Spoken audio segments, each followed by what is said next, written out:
Hello दोस्तों, स्वागत है आप सभी का आपका अपना चैनल इस क्लासेज में। दोस्तों, आज के सेशन में हम लोग क्लास 12 हिंदी का चैप्टर 5 देखने वाले हैं। कवित यानी भूषण द्वारा लिखा गया है। इस चैप्टर का हम लोग संपूर्ण अर्थ देखने वाले हैं, जो कि इम्पोर्टेंट है आप सबके एग्जाम के लिए। तो दोस्तों, अंत तक बने रहिए, वीडियो को स्किप मत कीजिए। आप लोगों ने इससे पहले का सेशन नहीं देखा है तो डिस्क्रिप्शन में उन सभी का लिंक दिया गया है, वहाँ से आप लोग देख सकते हैं। अभी तक आप लोगों ने हमारे चैनल को सब्सक्राइब नहीं किया है तो प्लीज़ वीडियो को लाइक करें, चैनल को सब्सक्राइब करें और बेल आइकन को दबा दें, ताकि जितने भी अपडेट्स हो सबसे पहले आपके पास पहुंचे। और हमारे टेलीग्राम चैनल को ज्वाइन कीजिए, वहां पे आप लोगों को पीडीएफ हर एक चैप्टर का मिल जाएगा हिंदी का। और जो आपका जो पहला चैप्टर था कर्बक काव्यखंड के जितने भी चैप्टर है उन सभी का आप लोग को मिल जाएगा संपूर्ण अर्थ पीडीएफ आपको टेलीग्राम पे। तो टेलीग्राम को भी ज्वाइन कीजिए, वहाँ पे आप लोग को हर एक चीज़ का पीडीएफ प्रोवाइड किया जा रहा है। तो चलिए इस सेशन को शुरू करते हैं।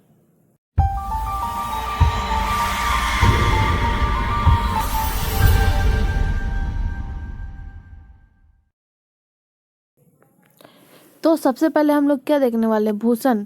भूषण का हम लोग मतलब इनके जो है वह मतलब परिचय देखने वाले हैं कि भूषण का जन्म कब हुआ, निधन कब हुआ, जन्म स्थान कहाँ है।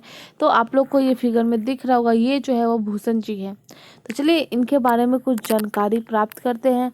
तो इनका जो जन्म हुआ था वह हुआ था 1613 ईस्वी में। इनका जन्म जो है वह 1613 ईस्वी में हुआ था। जो मृत्यु हुई थी वह हुई थी, निधन जो है वह 1715 ईस्वी में। मतलब इनका जो जन्म हुआ था 1613 में और निधन जो हुआ था 1715 में। जन्म स्थान तिकवापुर, कानपुर, उत्तर प्रदेश में हुआ था। कहाँ हुआ था? उत्तर प्रदेश के कानपुर तिकवापुर नामक गांव में। इनके जो पिताजी का नाम था वह था रत्नाकर त्रिपाठी। इनके पिताजी का नाम क्या था? रत्नाकर त्रिपाठी। उपनाम जो था वह भूषण। चित्रकूट के सोलंकी राजा रुद्र शाह ने इनकी कवि भूषण की उपाधि दी थी। इनका जो उपनाम था वो भूषण था। इनकी उपाधि किसने दी थी? तो सोलंकी राजा रुद्र शाह ने इनको कवि भूषण की उपाधि दी थी। आगे उपनाम भूषण इतना प्रसिद्ध हुआ कि मूल नाम विस्मृत हो गया। मतलब मूल नाम जो है वह खो गया कहीं, और इनका जो नाम जो उपनाम था भूषण, ये नाम से ये पूरा फेमस हो गए।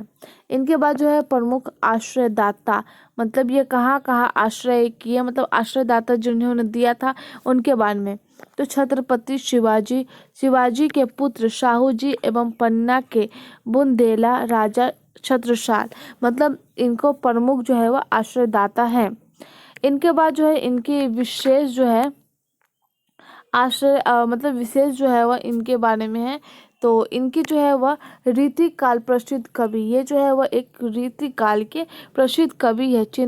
चिंतामणि चिंतामणि त्रिपाठी और मितराम भूषण, चिंतामणि त्रिपाठी और मतीराम भूषण के भाई के रूप में जाने जाते हैं। ये जो कवि है भूषण, ये जो है वह रीति काल के प्रमुख कवि है, मतलब प्रसिद्ध कवि हैं। और ये जो है वह मतीराम भूषण के भाई के रूप में जाने जाते हैं। इनकी जो कृति है वह शिवराज भूषण, ये जो है वह 384 छंदों में 105 अलंकारों का निरूपण है। और इसमें जो छत्रपति शिवाजी के करने वाले मुक्तों का संग्रहण हुआ है इसमें। तो ये जो है वह शिव राजभूषण, ये एक इनके द्वारा लिखा गया कृति है। शिवा बावनी, मतलब इसमें 12 मुक्तों के छत्रपति शिवाजी की वीरता का बखान किया गया है। इसके बाद छत्र दशक, ये जो है 10 छंदों की है। इसमें जो है महाराज छत्रसाल की वीरता का यशोगान हुआ है। इनके बाद इनकी जो 3 कृतियां अपारय है, जो है भूषण हजारा, भूषण उल्लास, भूषण उल्लास, दूषण उल्लास। तो भूषण हजारा, भूषण उल्लास और दूषण उल्लास, ये जो है इनके 3 अप्राय जो है वो क्या है, कृतियां हैं। तो ये सब जो थे इनके बारे में बेसिक जानकारी थी। इनका जो जन्म हुआ था 1613 ईस्वी में हुआ था। निधन जो है वो 1715 ईस्वी में हुआ था। और ये जो इनका जन्म जो हुआ था वह तिकवापुर, कानपुर, उत्तर प्रदेश में हुआ था। इनके पिताजी का नाम था रत्नाकर त्रिपाठी। इनके बाद जो है इनका उपनाम भूषण है। आप लोग को पता ही होगा, क्योंकि कवि जो है वो लिखा गया किसके द्वारा है? तो भूषण के द्वारा। तो चलिए, ये जो है वह क्या है, एक रीतिकाल के प्रसिद्ध कवि है जो हिंदी में जनता में ने बहुत सम्मान दिया इनको, बहुत सारे इनको सम्मान दिए। तो चलिए इस चैप्टर का अब हम लोग देखते हैं अर्थ। इंद्र जिमि जम पर बाव जौ अम पर, रावण संदर्भ पर रघुकुल राज है। इंद्र मतलब आप लोग को पता होगा, इंद्र जो मतलब आसमान में दिखते हैं। जीवी मतलब जैसा, इंद्र जैसा। तो इसमें क्या कैसे लिखना है हम लोग को वो देखते हैं। सबसे पहले तो प्रस्तुत पंक्तियां हमारे पाठ्य पुस्तक दिगंत 2 से लिया गया है। कविता से ली गई है। किससे ली गई? कविता से। इसके कवि कौन है? भूषण जी है। तो इनके कवि भूषण जी है। वे इन पंक्तियों के माध्यम से वीर शिवाजी के शौर्य का बखान करते हैं। बखान करते हुए कहते हैं कि, तो इसी प्रकार से हम लोग को लिखना है। अगर ऐसा नहीं लिखना है तो एक और है जो हम लोग लिख सकते हैं, जैसे मैं लिख सकते, प्रस्तुत पंक्ति कविता से ली गई है। इसके कवि भूषण जी है।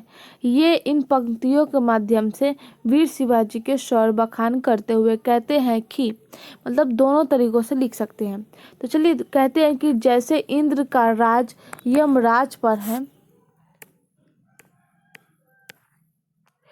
जैसे इंद्र का राज यमराज पर है, समुद्र की अग्नि का राज पानी पर है, रावण और उनके अहंकार पर श्री राम का राज है।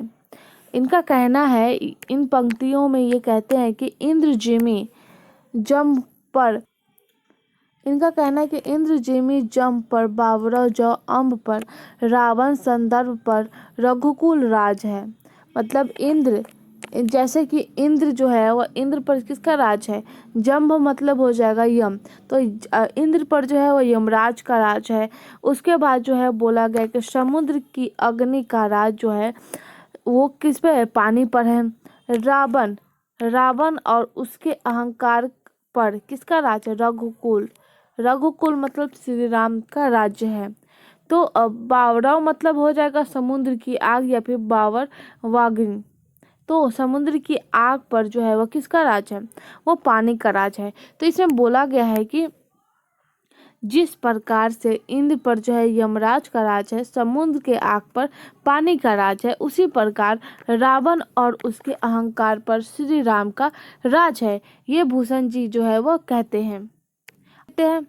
नेक्स्ट पंक्ति में है, पौन बारी बाह पर शंभु रति नाह पर, ज्यो सहस्त्रबाहु पर राम द्विज राज है।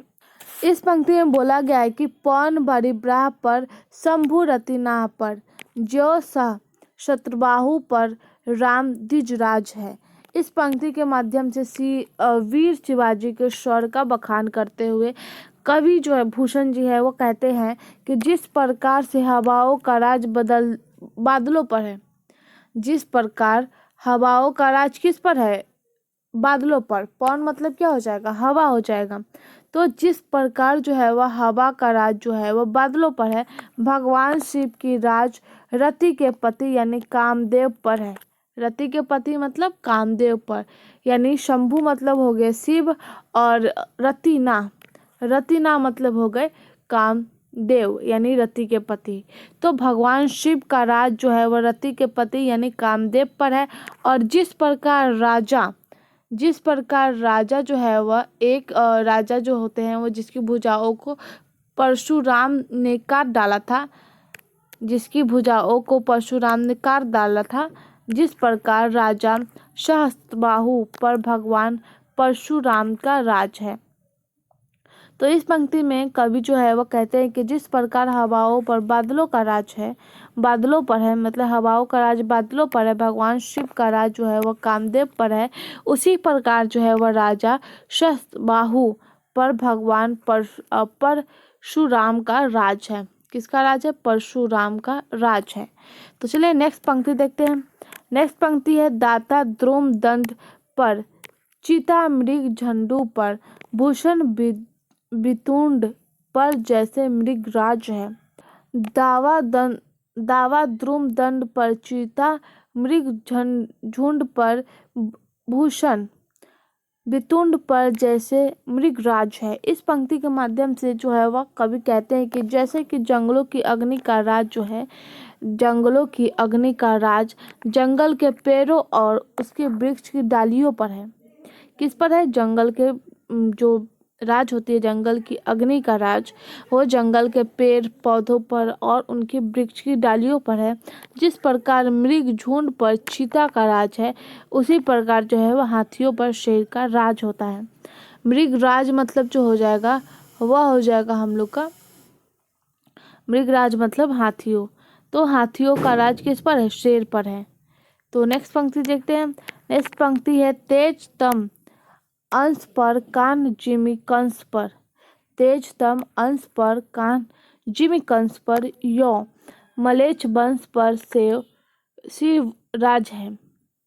इसमें कहा गया है कि इस पंक्ति के माध्यम से बोला गया है कि जिस प्रकार अंधेरे पर उजाले का राज है, तेज तम अंश पर कान जिमी कंस पर, मतलब जिस प्रकार जो है वो अंधेरे पर उजाले का राज होता है, कंस पर श्री राम का राज्य है, उसी प्रकार यौम मलेच्छ वंश पर शेर शिवराज है। उसी प्रकार वीर शिवाजी का राज इस तुच्छ मलेच्छ पर है, मलेच्छ पर है। तो इस पंक्ति में बोला गया है कि अंधेरे पर किसका राज होता है? उजाले का राज होता है। कंस पर जो है वह श्री कृष्ण का राज है, तो वीर शिवाजी का राज जो है वह तुच्छ मलेच्छ पर है। नेक्स्ट पंक्ति देखते हैं। अगला पंक्ति है निक्षत म्यान ते मयूखै प्रलय भानु कैशी फारे तमतोम से गयंदन के जाल को। निक्षत बोला गया है इसमें। तो निक्षत मतलब इसमें जो है वह ये जो पंक्ति है वह वीर छत्रसाल के शौर्य और वीरता का बखान करते हुए कहते हैं कि जिस प्रकार सूर्य का प्रलयंकारी किरणें निकलती है, सूर्य का निक्षत मतलब निकलना, तो इसमें बोला गया है कि जिस प्रकार जो सूर्य की प्रलयंकारी किरणें निकलती है, ठीक उसी प्रकार जो होती है वीर छत्रसाल जी की तलवार मयान से निकलती है। निक्षत मयान ते मयूख है प्रलय भानु कैशी, मतलब जब सूर्य से प्रलयकारी किरणें निकलती है, ठीक उसी प्रकार वीर छत्रसाल जी का तलवार जो है वह मयान से निकलती है। फारे तम तोम से गयंदन के जाल को, जिस प्रकार प्रकाश अंधकार के समूह को खत्म कर देती है या उस पर विजय प्राप्त कर लेती है, उसी प्रकार उसकी तलवार हाथियों के जाल अर्थात शत्रुओं को खत्म कर देती है, उस पर विजय प्राप्त करती है। तो इस पंक्ति में यही था। आगे बढ़ते हैं। तो अगला पंक्ति है लागती लपकी कंठ बरईन के नागिनी श्री रुद्रही रिझावे दे दे मुंड की माल को।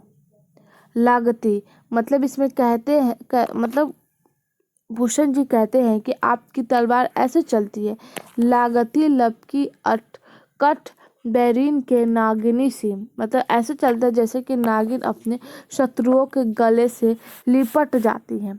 कैसे? नागिनी सी, मतलब नागिनी सी मतलब नागिन जो है वह अपने शत्रुओं के गले से लिपट जाती है और अपने शत्रु को खत्म कर देती है। ऐसा लगता है कि जैसे शिवजी को खुश करने के लिए आपकी तलवार मुंडों की माला चढ़ाती हो। तो इस पंक्ति में भूषण जी है वह वीर छत्रसाल को और उनकी वीरता को बताते हुए कहते हैं कि उनकी जो तलवार जो है वो ऐसी चलती है जैसे कि किसी भी दुश्मन से, किसी भी शत्रु के गले लिपट गई हो क्या नागिन, और उसे खत्म ही करके उस पर विजय प्राप्त हो।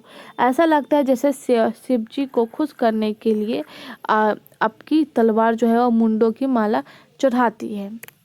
नेक्स्ट पंक्ति देखते हैं। लाल क्षितिपाल छत्रसाल महाबाहुबली कहा लो बखान करो तेरी करवाल को। लाल छतिपाल छत्रसाल महाबाहुबली कहाँ लो बखान करो तेरी करवाल को। इसमें बोला गया है कि मतलब हे महाबाहुबली प्यारे राजन छत्रसाल, मैं कहाँ तक आपकी वीरता और प्रलंकारित तलवार का बखान करूं। मतलब लाल छतिपाल छत्रसाल महाबाहुबली, मतलब महाबाहुबली प्यारे राजन, छत्रसाल मैं कहाँ तक आपकी वीरता का बखान करूँ, कहाँ लो बखान करो तेरी करवाल को, मतलब कहाँ मैं बखान करूँ, कहाँ तक बखान करूँ आपकी वीरता और प्रलंकारित तलवार का बखान करूँ। तो इस पंक्ति में यही कहा गया है। आगे देखते हैं, आगे जो है वह प्रतिभट कटक कटीले केते काटी काटी कलिका सी कलिकी करे उ देती काल को। इस पंक्ति में जो है वह कहते हैं, हे राजन आपकी जो प्रलंकारित तलवार है, तलवार कैसी है, ऐसी है जो कि शत्रु के अगर गले पड़ जाए तो ऐसा लगता है कि नागिन जो है वो अपने शत्रु को गले पड़ गई और उस पे विजय प्राप्त करके ही दम ले। उनकी तलवार जो है वो ऐसी थी। तो हे राजन आपकी जो प्रलंकारी तलवार है वह शत्रु समूह के सिर को इस प्रकार काटती है जिस प्रकार देवों का काली रूप में रक्त बीज का संहार किया था, और ऐसा लगता है कि जैसे काली को प्रसन्न करने के लिए कलेऊ दे रही जा रही हो। तो इस पंक्ति में जो है वह छत्रसाल यानी इस पंक्ति में भूषण जी जो है वह वीरता और छत्रसाल के बारे में बताया है। पूरे सेशन में मतलब पूरे जो है वह दोहे पद में यही बताया है कि उनकी वीरता कैसी थी, उनका तलवार कैसा था और इनके वीरता के बारे में बताया था। तो चलिए इस चैप्टर से जितने भी एमसीक्यूज बनेंगे वो हम लोग आज सॉल्व करेंगे। तो आइए देखते हैं। तो अब हम लोग ऑब्जेक्टिव क्वेश्चन देखेंगे। तो पहला क्वेश्चन है कवित शीर्षक कविता के कवि कौन है, कबीरदास, भूषण, तुलसीदास या सूरदास। तो आप लोग को ये क्वेश्चन का आंसर मालूम होगा कि भूषण जो है वह इस चैप्टर का क्या है, कवि है। तो चलिए पद का जो है वह कबीरदास है, तुलसीदास, सूरदास ये सब नहीं है। नेक्स्ट क्वेश्चन देखते हैं। क्वेश्चन नंबर 2 है भूषण ने मुख्यतः किस भाषा में रचना की है, खड़ी बोली, ब्रज भाषा, अवधी या फिर इनमें से कोई नहीं। तो इसका जो राइट आंसर हो जाएगा वह हो जाएगा ब्रज भाषा में। क्या हो जाएगा, ब्रज। जो भूषण है वह मुख्यतः जो है वह क्या किस भाषा में किए थे, तो वो ब्रज भाषा में किए थे। नेक्स्ट क्वेश्चन देखते हैं। क्वेश्चन नंबर 3 है कवित के द्वितीय पद में किस रस की अभिव्यंजना हुई है, करुण रस, श्रृंगार रस, वीर रस या फिर विभक्ति रस। तो दूसरे पंक्ति में जो है वह करुण रस की जो है वह क्या हुए थे, व्याख्या किया गया है। तो ऑप्शन ए राइट हो जाएगा। क्वेश्चन नंबर 4 है छत्रसाल की तलवार काली देवी को क्या प्रदान करती है। यह आप लोग को दूसरे पद में बताया गया है कि ऑप्शन में प्रसाद, भोजन, ऑप्शन सी में है गहने या ऑप्शन डी में इनमें से कोई नहीं। तो छत्रसाल की जो तलवार है वो प्रसाद के रूप में जो होती है प्रदान करती है। काली को प्रसन्न करने के लिए जो तलवार जो है वह ऐसा लगता है कि वो प्रसाद के रूप में प्रदान कर रही है। क्वेश्चन नंबर 5 है कवित के प्रथम पद में कौन सा रस है। ऑप्शन इस क्वेश्चन का राइट आंसर जो हो जाएगा वह हो जाएगा हम लोग का ऑप्शन ए, वीर रस। प्रथम पद में जो है वह वीर रस की व्याख्या किया गया है। क्वेश्चन देखते हैं 6 में है भूषण ने कौन सी कविता लिखी है। तो कवि ये जो है वह कवित जो है वह इनके द्वारा लिखा गया। छप्पे जो है वह नाभादास द्वारा, पद जो है वह सूरदास और कबीर के द्वारा लिखा गया है और करबक जो है वह जयसी द्वारा लिखा गया है। तो इस क्वेश्चन का राइट आंसर जो हो जाएगा हम लोग का ऑप्शन सी। क्वेश्चन देखते हैं नेक्स्ट क्वेश्चन है भूषण ने समुद्राग्नि यानी समुद्र की अग्नि से किसकी तुलना की है, छत्रसाल की, शिवाजी के, राम की या फिर इनमें से कोई नहीं। तो समुद्र की अग्नि, तो इसका राइट आंसर जो हो जाएगा ऑप्शन बी, शिवाजी की तुलना की गई है कि समुद्र की अग्नि पर जिस तरह पानी का राज होता है उसी प्रकार जो है वह शिवाजी का राज है। तो ऑप्शन बी राइट हो जाएगा। क्वेश्चन नंबर 8 है प्रलय भानु तम तोम में कौन सा अलंकार है। तो इस क्वेश्चन का राइट आंसर जो हो जाएगा ऑप्शन ए, रूपक। क्या हो जाएगा, रूपक। क्वेश्चन देखते हैं नेक्स्ट क्वेश्चन है कवि भूषण की उपाधि दी थी।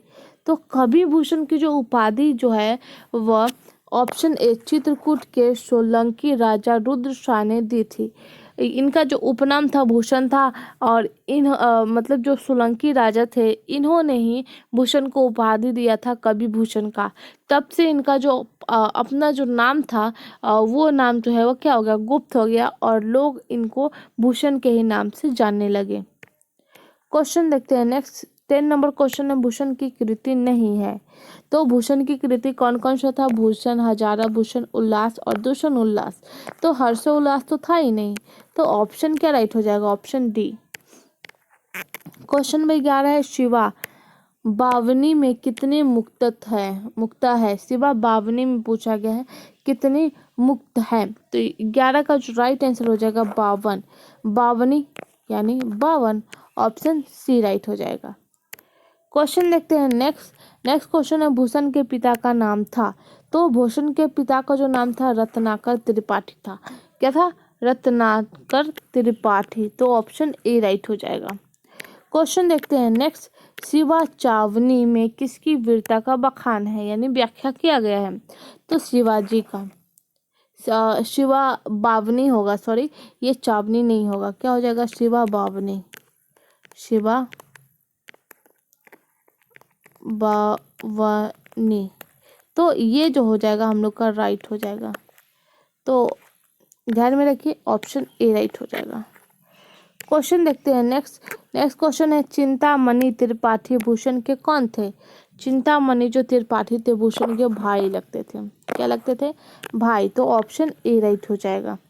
क्वेश्चन देखते हैं 15, छत्रसाल दशक में छंद कितने हैं। छत्रसाल दशक में कितने छंद है। तो ऑप्शन डी राइट हो जाएगा, डी 10 है। छत्रसाल दशक यानी 10। नेक्स्ट क्वेश्चन देखते हैं। क्वेश्चन नंबर 16 है, शिवराज भूषण किसकी कृति है। तो ये जो है वह भूषण की कृति है। किसकी कृति है, भूषण की। तो ऑप्शन बी राइट हो जाएगा। क्वेश्चन नंबर 17 है, शिवा बावनी में कितने मुक्तत है। बावनी यानी 52। तो इसका जो राइट आंसर हो जाएगा ऑप्शन बी। बढ़ते आगे क्वेश्चन नंबर 18 देखते हैं, छत्रसाल दशक किसकी कृति है। तो ये जो है वो भूषण की कृति है। तो ऑप्शन सी राइट हो जाएगा। तो बढ़ते आगे नेक्स्ट क्वेश्चन देखते हैं। क्वेश्चन नंबर 19 है, भूषण रीतिकाल किस धारा के कवि है। रीतिकाल की किस धारा के कवि है। तो ये रीति युक्त जो है वह धारा के कवि है। रीति युक्त, ऑप्शन बी और डी दोनों है, क्योंकि दोनों में जो है वो क्या है, सेम आंसर आ गया है। तो हम लोग का राइट आंसर दोनों हो जाएगा रीति युक्त धारा के। तो ऑप्शन डी राइट हो जाएगा। क्वेश्चन नंबर देखते हैं 20 में है, लागती लपकी कंठ बरैन के नागिन सी। मतलब इसमें कौन सा अलंकार है वो पूछा गया है। तो इस क्वेश्चन का राइट आंसर जो हो जाएगा ऑप्शन सी, अनुप्रास। कौन सा अलंकार है, अनुप्रास, सी राइट है। क्वेश्चन नंबर 21 है, भूषण के प्रथम दंड में कौन सा रस है। तो इनकी जो प्रथम रस है उसमें जो है वह क्या है, वीर रस है। ये जो है वो शिवाजी के बारे में, उनकी वीरता के बारे में बताते हैं। क्वेश्चन नंबर 22 है, शिवराज भूषण में कितने अलंकारों का निरूपण हुआ है। तो 22 का जो राइट आंसर हो जाएगा 105। तो ऑप्शन डी राइट है। क्वेश्चन नंबर 23 देखते हैं, भूषण के प्रिय नायक कौन है। तो इस क्वेश्चन का राइट आंसर जो हो जाएगा छत्रपति शिवाजी और छत्रसाल। इनके बारे में ही इन्होंने अपने पूरे कवित्व में इनकी वीरता के बारे में बताया है। और इनके जो प्रिय नायक है ये यही है, छत्रसाल, शिवाजी, छत्रपति शिवाजी और छत्रसाल। तो ऑप्शन क्या राइट हो जाएगा हम लोग का, ऑप्शन ए राइट हो जाएगा। क्वेश्चन नंबर 24 है, भूषण किस काल के कवि है। तो रीतिकाल के कवि है। तो ऑप्शन सी है राइट। क्वेश्चन नंबर 25 है, शिवाजी के पुत्र का नाम था। शिवाजी के पुत्र का नाम जो है वो साहू जी था। क्या था, साहू जी। ऑप्शन बी राइट है। क्वेश्चन नंबर 26 है, भूषण